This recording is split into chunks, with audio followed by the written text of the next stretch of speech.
pois aqui estamos entre amigos, como sempre com pessoas muito especiais, né? Hoje estou trazendo alguém que você pediu. Você pediu. E atendendo ao seu pedido, eu estou aqui hoje com meu querido amigo Ronaldo Artinic. Que coisa boa ter você aqui. Um prazer muito Eu não grande. tinha lhe contado, mas foi um pedido do público que você estivesse aqui. Muito obrigado. Tá vendo? Muito obrigado. E aí, já me pediram muitas vezes. Eu não podia deixar de trazer o Ronaldo Artinic. Querido, que prazer grande. Muito obrigada de você estar aqui. Eu que fico muito feliz. Você sabe, você disse que já assistiu a alguns programas, que o foco desse programa é apresentar a carreira das vozes que são conhecidas. É verdade. Né? E eu sempre, a primeira pergunta que eu faço é: quando você resolveu ser artista? Porque até onde eu saiba, você é advogado. Quando? Foi antes ou depois de ser advogado? Como é que foi isso? Foi antes. Quando eu era criança, eu falava para os meus pais que eu queria ser palhaço. Ah, que lindo. Então, depois acabei virando ator, né? Mas meus pais eram contra. Então, eu prestei a escola de arte dramática escondido dos meus pais. No meio do processo, eles descobriram que eu estava prestando. E não podiam falar nada, porque era USP e tudo, uma escola bacana. E aí eles falaram: mas você nunca fez teatro, Ronaldo? Como é que vai ser isso?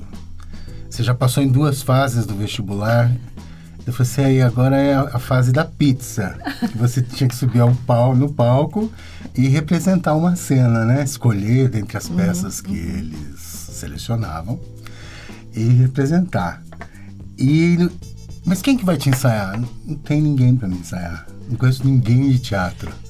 Meus pais me ensaiaram. Ai, que lindo! É. Que lindo, Artinic. E minha mãe fez a roupa. E qual foi a tua cena? Foi uma cena de A Vida é Sonho, de Caldeirão de la Barca. Eu fiz e fui aprovado. Que coisa bonita, que coisa Foi muito legal. Puxa vida, emocionante. Foi emocionante, porque eles não entendiam nada de teatro. Que lindo. E eles me ensaiavam. Que coisa, puxa, que coisa linda. Foi muito legal. Mas aí depois eles viraram e falaram assim: olha, tudo bem, você passou na EAD, você vai ter que fazer outra faculdade junto. Só teatro você não vai fazer. Nós te damos mesada, te damos carro, tudo, mas você tem que fazer outra faculdade. Então eu escolhi o direito. Que tá ali, né? Muito, né? Eu costumo dizer que os advogados são atores frustrados. É verdade. E você conseguiu ser um ator realizado como advogado. É verdade. Aí eu fiz as 2 faculdades junto.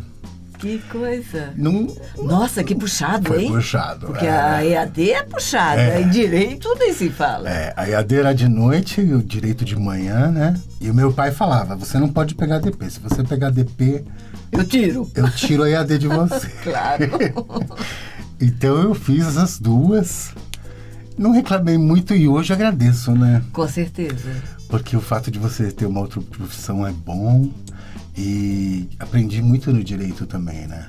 A gente conhece muitas pessoas diferentes. Eu sou advogado criminalista, então a gente tem uma visão... E o que você aprendeu em teatro deve ser muito útil. Muito útil, né? muito útil. As 2 profissões se completam, Se complementam, é verdade. O Paulo Tran, acho que era advogado também, né? É verdade. E tem muito essa coisa. O cara deixa de ser advogado para virar ator, deixa de ser ator para virar advogado. Elas, não sei, elas se namoram. É verdade, essas duas profissões. É verdade. Até os personagens que muitas vezes o advogado veste, né?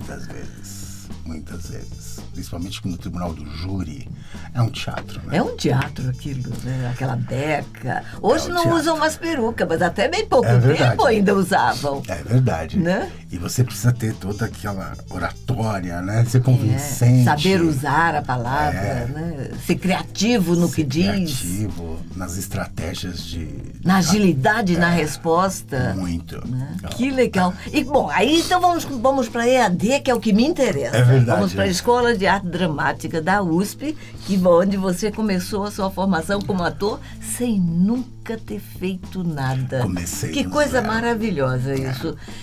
E você foi passar, né? Porque quantos candidatos tinham na tua seleção? A EAD, ela é concorrida com uma faculdade de medicina. Ela é muito, E só podem entrar 20 pessoas por ano, né? No Hermes tinham 700 na época, né? Ele sabe qual era o número da tua, não? Eu acho que o Hermes deve ter tido 700 na última fase, porque antes tem mais. Muito mais. Nossa Senhora. Muito mais. Uma coisa enlouquecida, assim. E a grande maioria dos que procuram fazer a EAD, hoje, não sei se na tua época, a maioria já são atores, inclusive, gente de palco, que tem uma certa experiência, e você foi sem nenhuma experiência e passou. Será que esse menino é talentoso? Muito obrigado. Os professores gostavam, porque eles diziam que eu não tinha vício nenhum, né? Claro. Chegou puro, né? Completamente puro. Tudo que eu absorvi era a primeira vez, né? Se respondia à altura de uma escola de arte dramática, é porque você tem muito talento. Muito obrigado, amor. Nossa, que coisa... Nossa, eu já tinha orgulho de ser sua amiga, hoje eu estou mais ainda, olha... Foi uma escola, e é ainda, né? Uma escola muito maravilhosa. É verdade. Ela... Quem foram os teus professores, assim? Quem te dirigiu na Janot, escola? Janot. Nas aulas de improvisação, que é um cara fantástico, né? Yakov Hillel. Yakov, nosso amigo querido. Um cara fantástico, né? E é uma pessoa... Você fez musical com o Yakov? Eu fiz... Adoro musical, né? Eu fiz musical com o Gianni Ratto. Mentira! Você foi... Olha. O Gianni Ratto foi convidado para ser professor na EAD, uma temporada, e nós fizemos musical com ele. Gianni Ratto me dirigiu no Se Correr o Bicho Pega. Jura? Ele era fantástico, Ele era um ser humano lindo, né? Que a assistente dele era o João das Neves. Olha! Que foi embora agora há tão pouco tempo, né?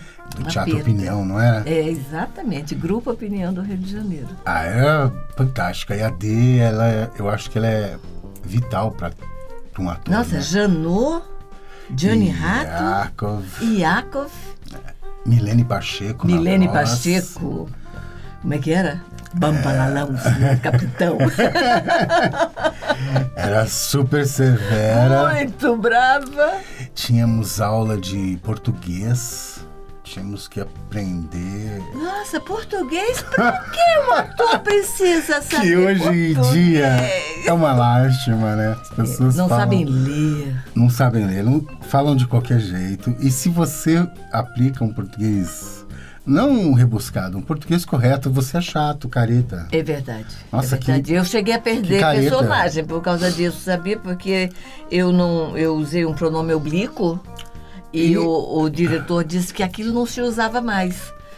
Eu digo, mas eu uso. E aí eu perdi o personagem. Aliás, o personagem falaria com o pronome oblíquo, não é que fosse um personagem, mas eu não fui. A nossa responsabilidade como dubladores é imensa. Eu também acho. Porque nós temos um país que o acesso à cultura é pouco. Praticamente somos nós que ensinamos o brasileiro a falar o português. Porque as pessoas leem pouco. Acesso à escola, terrível. E aí, se nós falarmos errado, como é que fica? Sim, porque todo mundo vai aprender errado. O aprendizado do idioma começa pelo auditivo, começa ouvindo em casa, ouvindo a professora, ouvindo os atores. Eu sempre costumo dizer exatamente isso.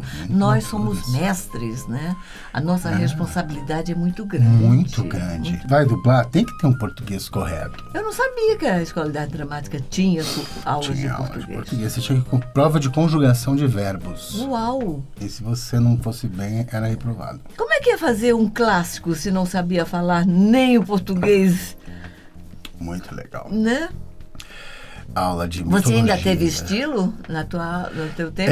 Tinha aula de esgrima. De esgrima, porque no Hermes não teve mais. Eu fiquei tão triste. Ah, que pena. Tivemos aula de esgrima.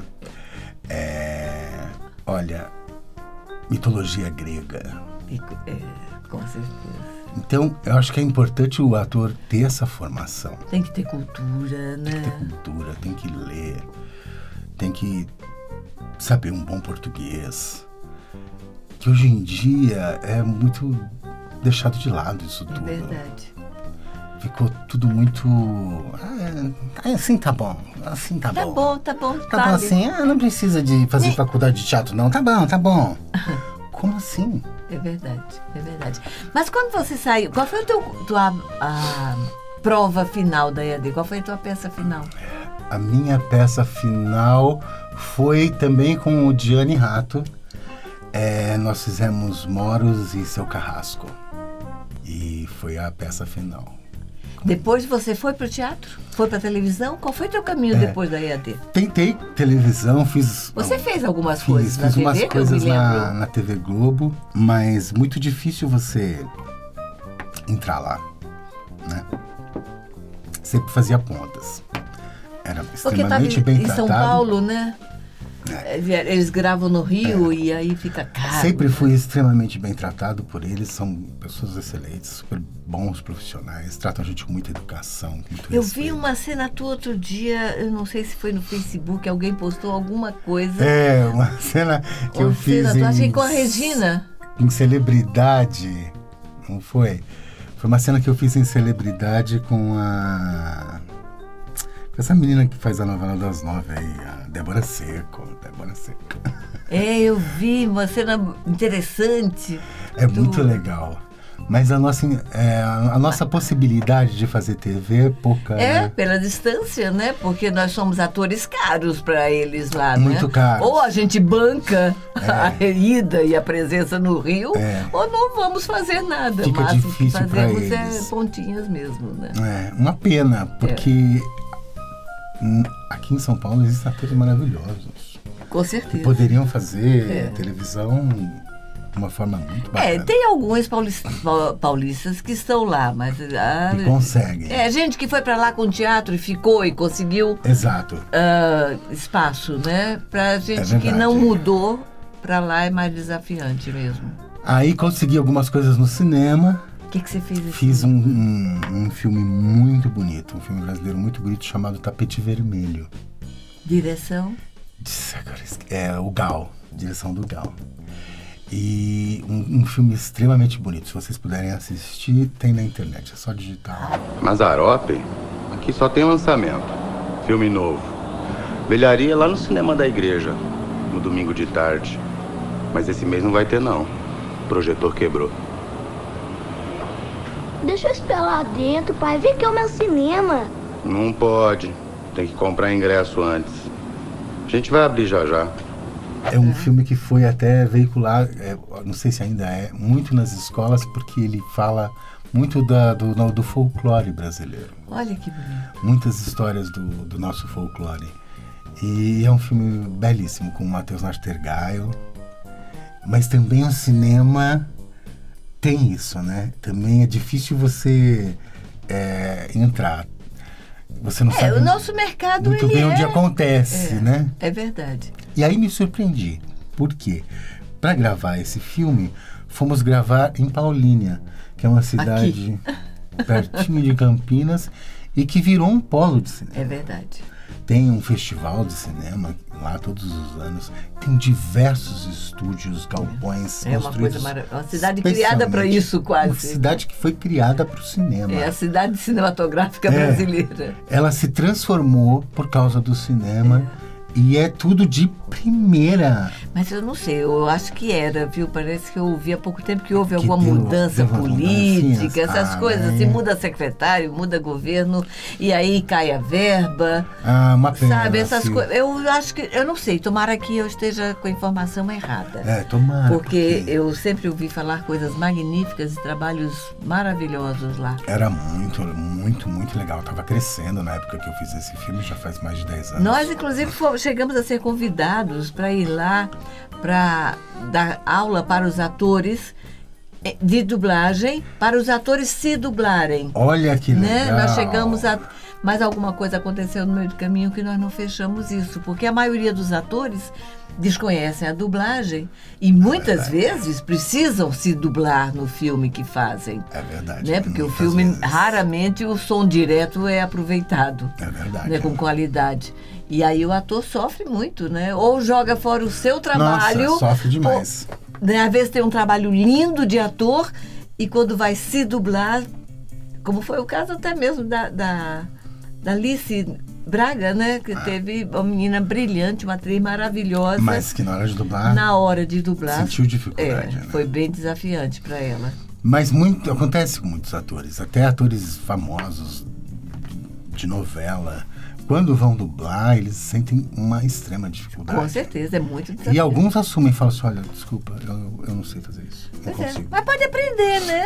Estamos aqui, a do Brasil está aberta, a hora que você quiser. É verdade. Vem aqui que a gente ensina. Porque é um braço da nossa carreira de ator, né? Claro, claro. E... Assim como você tem que aprender a lidar com a câmera no cinema, com a câmera na TV, que são diferentes. São técnicas diferentes, né? Diferentes. O ator vai ter que aprender essas especializações. Ele faz o teatro, que é a sua base, né? Uma boa escola de teatro, e depois ele precisa aprender a lidar com esses mecanismos diferenciados da sua carreira. É verdade, é verdade. Né?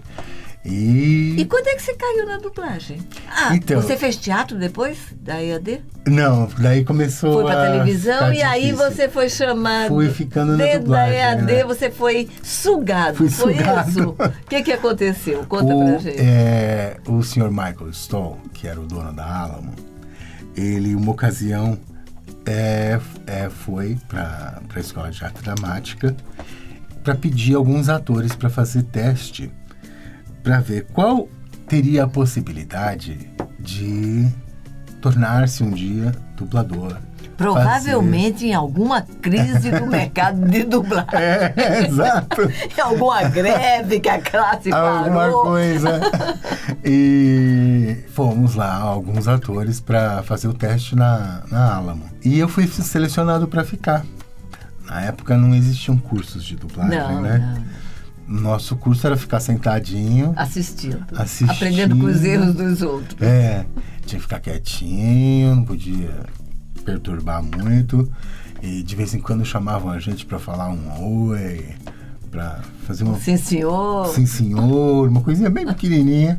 E aí você iniciava na carreira assim, né? E aí eu iniciei assim. Foi começando. Qual foi o teu primeiro personagem? Você lembra assim? Personagem que marcou, não as pontinhas. Fazia monstro, porque eu sempre tive a voz pesada. Então eu me lembro disso, assim, dos monstros. Tipo Jiraya. Jiraya. Eu sempre... Giban, você fazia os bandidão. Eu sempre caía nos vilões, né? Sempre caía nos vilões. Com esse vozeirão, né? A gente sempre ia para os vilões. Quando você chegou no Aldebaran? Como é que é a história do Aldebaran? Que tem gente ali querendo perguntar. O Cavaleiro de Ouro, Aldebaran de Touro. Eu já te disse, não permitirei que vocês passem por esta casa. Não preciso assumir uma postura de luta contra um simples cavaleiro de bronze. Foi um presente do Gilberto Baroli para mim. Ainda na Gota Mágica? Ainda na Gota Mágica. Começamos a fazer, na época, sinceramente, acho que todo mundo, a gente não tinha noção nenhuma do que significaria isso. Do que viria a significar o Cavaleiros do Zodíaco, né? Nós sabíamos que era um desenho mais elaborado porque ele reunia diversas mitologias. Ele misturava mitologia grega com mitologia celta. A gente sabia que tinha uma elaboração no roteiro, mas nunca imaginamos que ia fazer o sucesso que fez, né?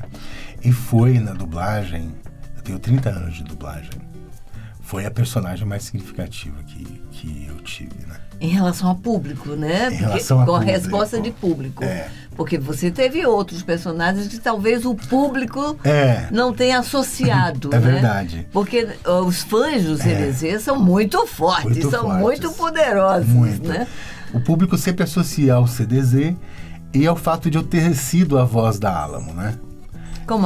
O que quer dizer ser a voz da Alamo? Conta pra gente. Eu vou dar um exemplo. O Sol da Meia-Noite, versão brasileira Alamo. Uau, que saudade! Então, eu sempre que fazia a versão brasileira Alamo.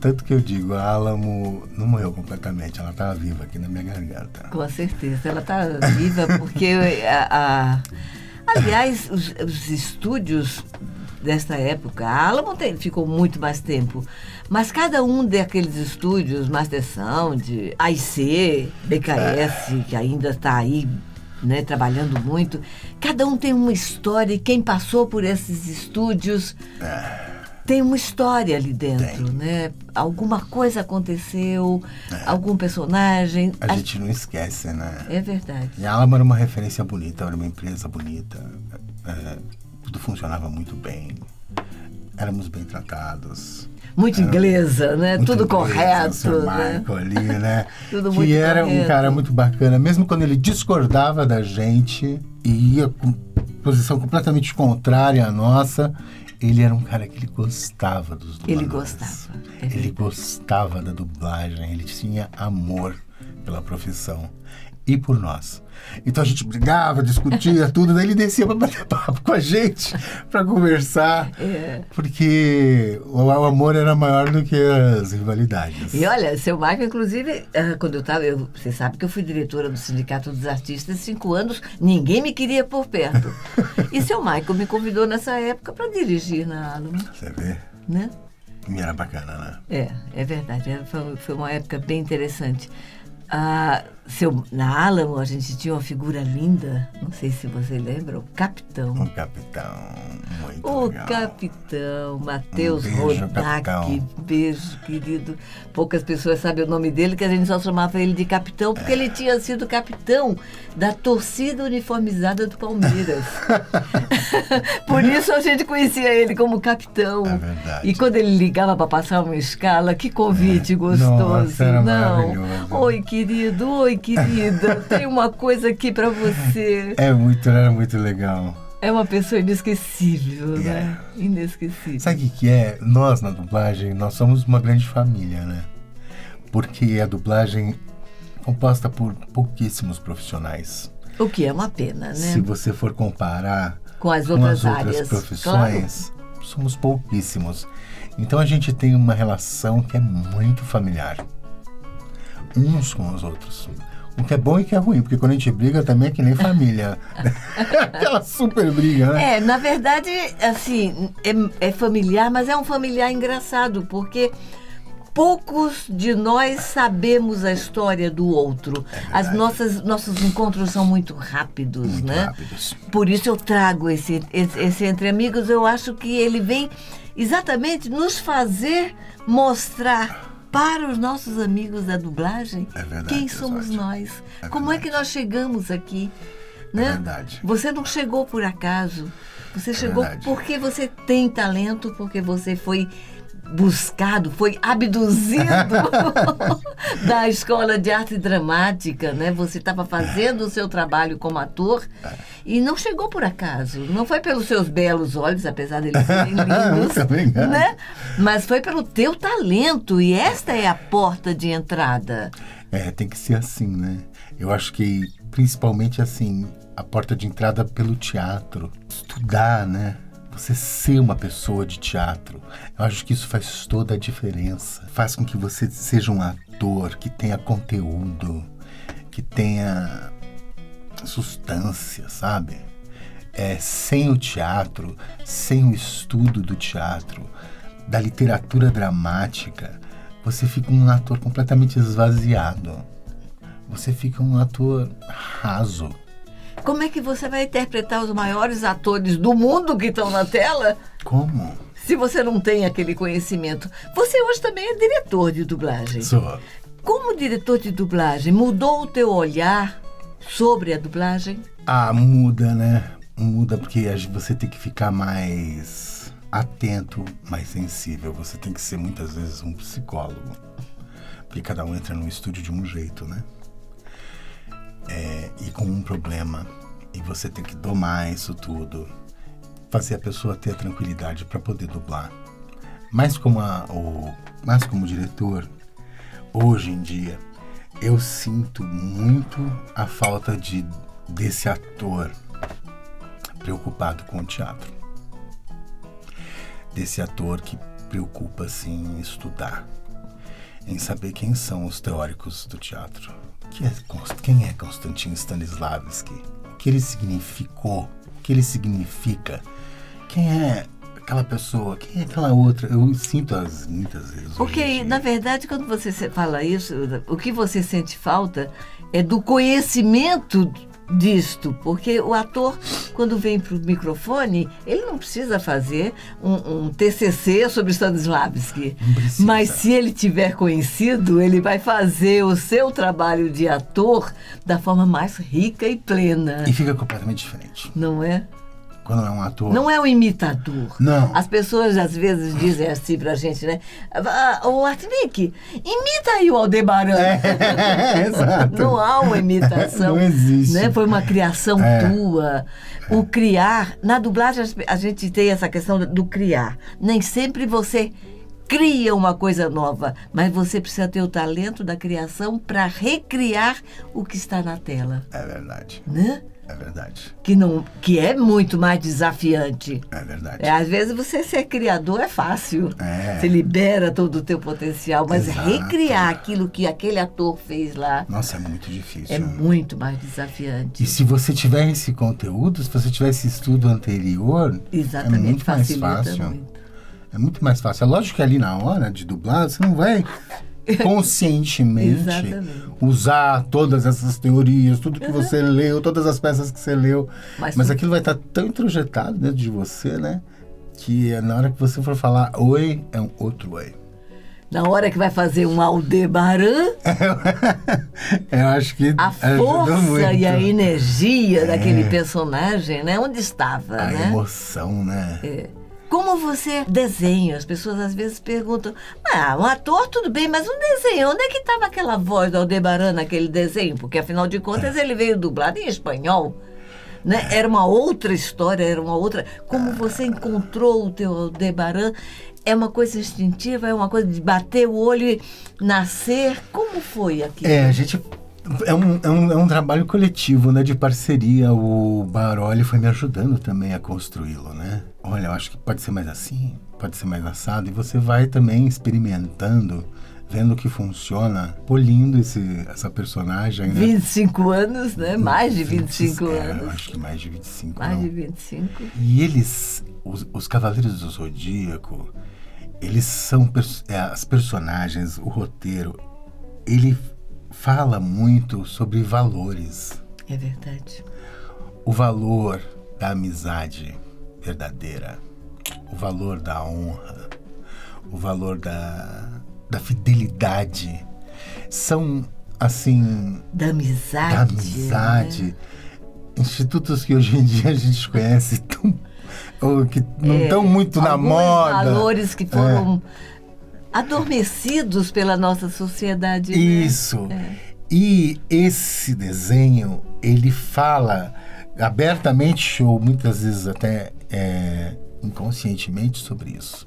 Quando eles juntam todas essas histórias de várias regiões, Grécia, essa mitologia...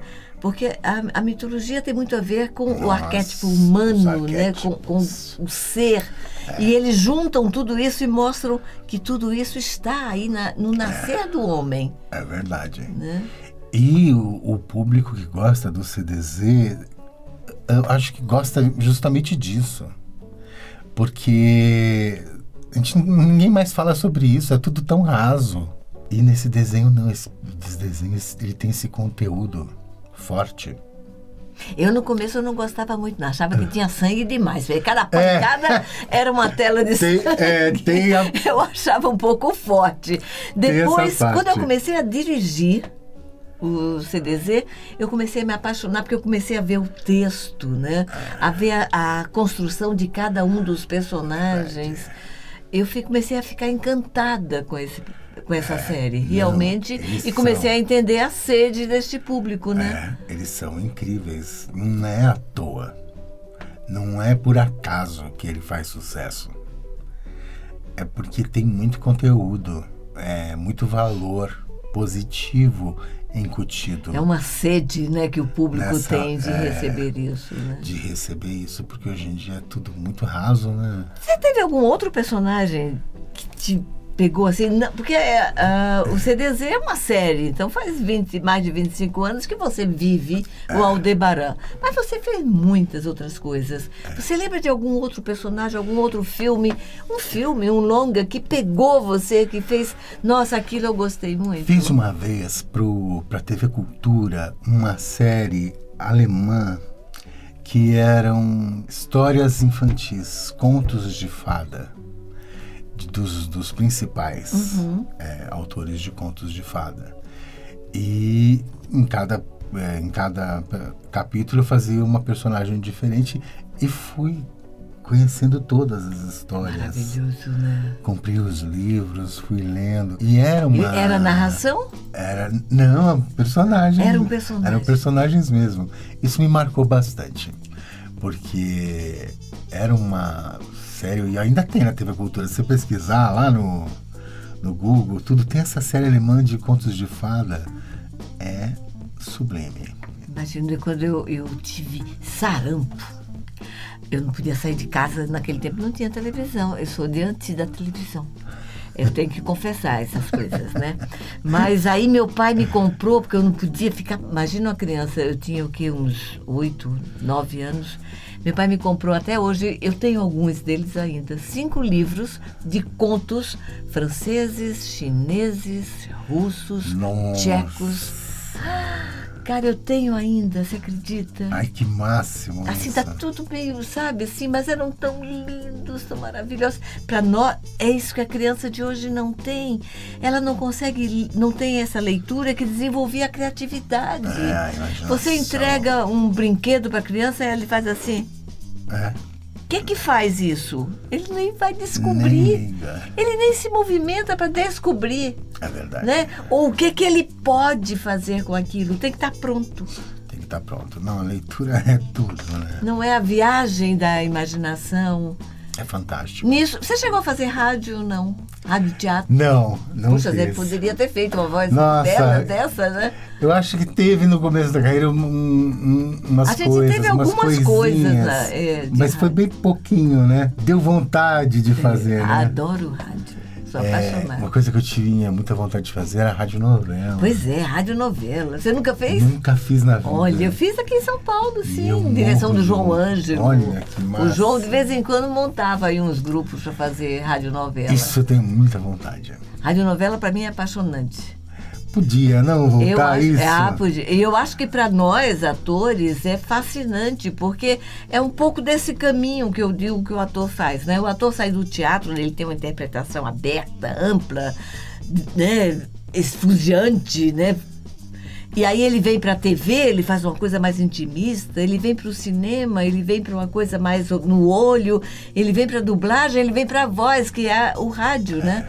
No rádio, você só tem a voz para criar o cenário, o figurino. Nossa, é fantástico. Né? É só sua voz que vai criar tudo. Vou torcer para voltar. Eu sou apaixonada. Eu gosto muito, muito, muito. Você viveu isso, né? Devia ter sido. Minha mãe fazia rádio teatro. E como é que fazia Tinha toda a coisa dos barulhos. Sim. A gente estava brincando até hoje na AIC, tinha o Benito, que fazia, que naquela época chamava contra-regra. Hoje é ME, né? São os efeitos. Naquela época fazia contra-regra. Então a gente, os passos, né? Bater porta. Eu fiz aqui um audiobook que o Hermes fez e eu tinha que fazer. Eu fui me lembrando das contra-regras lá atrás e fiz toda a sonorização desse audiobook. Foi um barato. Viajei, né, nessa história. Querido, com toda essa tua bagagem de ator, com toda a tua história, 30 anos de dublagem, talvez, né? O que você diria para o nosso espectador que queria te conhecer mais de perto e que talvez, quem sabe, queira entrar no mercado de dublagem, queira ser ator? O que você diria para ele? Olha, Em primeiro lugar, faça teatro. Faça um bom curso de teatro. Porque sem ele, nunca vai ser igual. E depois aproveitem da facilidade que tem hoje em dia de você poder fazer um bom curso de dublagem, que na nossa época não existia, né? Vai fundo, acreditem, façam, é muito gostoso. A gente não se arrepende. A gente não se arrepende. Tem, lógico, as suas dificuldades, como toda carreira. Acho que não dá pra desestimular ninguém. Falar, não, é muito difícil, melhor fazer O direito outra coisa. também não é fácil, né? Nossa, nada é fácil. Nada é fácil. Você então pode falar de cátedra, né? Tem 2 profissões e você joga com elas, na verdade, a gente né? vai jogando. Façam isso. Façam um bom curso de teatro e façam um bom curso de dublagem. Sempre com muita atenção. Leiam muito. Leiam muito. Leiam muito. Para serem pessoas com conteúdo, com coração. Para você não ser só aquela carinha bonitinha ali no vídeo, sabe? E para não ser conduzido por qualquer coisa que falar na sua orelha, né? Porque você não tem Exatamente. base nenhuma, né? Você não tem Não referência. tem referência, o que disserem você vai. E faça a do Brasil, que é um bom curso de dublagem. É verdade. A do Brasil Muito é um bom. é o melhor curso de dublagem do Brasil. Sabe qual era o slogan que o Hermes queria quando nós começamos? Abrindo a tampa da panela. Ai. Porque todo mundo fala que a dublagem é uma panelinha, né? Aí ele dizia, o curso do Brasil abre a tampa da panela. E muita gente entrou mesmo. Muita gente conseguiu abrir a tampa da panela. Você, como diretor, já deve ter dirigido muitos dos nossos ex-alunos. Muitos. Passam muitos. É muito legal. Que bom, Tinique. Muito obrigada. Obrigado a você. Muito obrigada por Muito ter obrigado. vindo. É uma emoção, é um respeito profundo pela tua carreira. E eu por você. Obrigado pelo que você faz por nós, divulgando a nossa história, contando e fazendo a história da dublagem com esse programa, né? Porque isso aqui fica pra sempre. Isso aqui fica para sempre, é o que Né? eu pretendo. A gente que vai embora. Se a gente for, a gente continua aí. É verdade. Né? A gente vai para as nuvens e continua na nuvem. É verdade. Mas o seu trabalho aqui é muito valoroso e eu acho bom, isso querido. muito bacana. Obrigada. Muito obrigado. Obrigada. Até a próxima. Até.